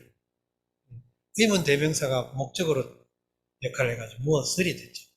근데 선은 먼저 하다인데 실제로 이 먼저 하다라는 말은 물론 먼저라고 하는 게 동사처럼 쓰였지만 실제로는 동사라기보다도 먼저 뭘 하다라고 하는 부사어죠. 실질적으로는. 그죠? 그러면 여기 실제 동사는 그거잖아요. 제거하다. 그렇죠. 무엇을 먼저 제거해요? 우리말로 한다면. 그러니까 여기서 먼저 하다라는 말이 동사처럼 쓰였지만 실질적으로는 부사어의 느낌을 갖는다 이 말입니다. 그러면 물론 동사로 봐도 뭐 맥락상 문제 될 건 없어요. 한문이라고 하는 게 좀 그런 역할을 하니까, 그런 특성을 가지고 있으니까 부사어든 형용사든 이것이 가지고 있는 자체의 품사를 전용하는 게 굉장히 상대적으로 자유롭기 때문에 이걸 동사로 봐도 문제 없죠. 그러나 뜻은 그렇다는 거예요. 왜냐하면 그 뒤에 공자가 거병이라고 하는, 역시 또 거라고 하는 걸 타동사로 봐서 제거하다 이렇게 표현했죠. 그럼 치안 문제, 병 문제, 물리적 힘을 먼저 제거한다. 어쩔 수 없이 제거한다. 자, 그 다음에 자공의 말 필부득이 거인데 어사이자의 하선일이 있고, 요거는 같은 지금 조건 말하는 같은 전제 질문이죠. 그랬더니 그 식이니 뭐 식량을 먼저 할 거다. 식량을 제거합니다. 그 다음에 부연 설명을 공자하기를 자고 계유사 민 무신 분립. 자고는 예로부터 옛날부터 인류의 어떤 유사 이래로 뭐 여러 비슷한 그런 표현은 많죠. 자고로 예로부터 계유사 모두 죽음이 있었다. 그러니까 사람들은 죽었다. 또 나라도 일종의 멸망했다. 또는 모든 군주가 다 죽었다. 그러나 민무신분립 이 말은 백성이 신뢰가 없으면 믿음이 없으면 백성이 그 어떤 권력에 대해서 믿음이 없으면 설 수 없다. 그 어떤 국가 구조, 정치의 어떤 권력 이것들을 다 지탱하는 궁극 원리는 신뢰다 이 말이죠. 이거는 옛날 현대 사회는 굉장히 중층적으로 복합적으로 네트워크가 이루어져 있고 또 한 나라를 구성해가고 한 나라를 유지해가는 힘이 다양한 그런 말하자면 연관으로 연결되어 있어서 쉽게 그렇게 하지는 않지만 옛날에는 이제 사회 구조도 단순하고 또 뭐 이런 여러 국가 조직 이런 것도 단순하고 이렇게 해서 이제 군주의 자질과 군주와 또 인민 사이의 신뢰 관계가 결정적인 역할을 많이 했죠. 그러니까 고대 전란, 우리나라 역사 내에서도 전란이 일어났을 때 또는 국가가 융성하는가 멸망하는가의 어떤 역사적 경험들을 이렇게 반추해 보면 아무리 어떤 상황이 열악하고 힘들어도 어쨌든 지도자와 인민 사이에 신뢰관계가 있을 때는 뭐 아주 강한 대적이 나타나서 국토를 유린해도 극복을 하죠. 그러나 이제 군주와 또는 지도층과 지배계급과 피지배계급 사이에 신뢰가 없어져 버리면 아무리 잘 돌아가다가도 금방 붕괴해 버리죠. 이거는 정말 좀 탁견이죠. 당연한다기보다도 아무튼 굉장히 유명한 말이기도 하고, 또 요즘 막 정치가 또 사람들한테 민감하게 다가오는 상황에서는 이 말은 또 엄청 많이 써먹는 말이기도 하고, 신문 사설에는 뭐 아주 단골로 잘 나타나기도 하고 그렇습니다. 근데 그 맥락 속에서 우리가 논어라는 텍스트라는 측면에서 볼 때는 어사삼자, 어사이자 요 구조가 조금 족식, 족병, 민신지의 사이에 그 논리적 약간 차이를 보인다는 것점은 좀 간취할 필요가 있을 것 같습니다. 왜 이렇게 했을까에 대해서도 조금 재미삼아 들여다보기도 하고, 그냥 민신만 했더라면 상관없을 텐데, 그러면 세 가지를 할 수 있죠. 족식, 족병, 민신 이렇게. 근데 민신지의 해가지고 조금 의미 맥락이 달라졌다는 것입니다. 자, 다음 내용이 기네요. 그래서 시간도 됐고 하니까 오늘 여기서 끝내도록 하겠습니다. 오늘은 쉬지 않고 일찍 좀 서둘러가지고 진도를 좀 많이 했습니다. 앞으로 이런 식으로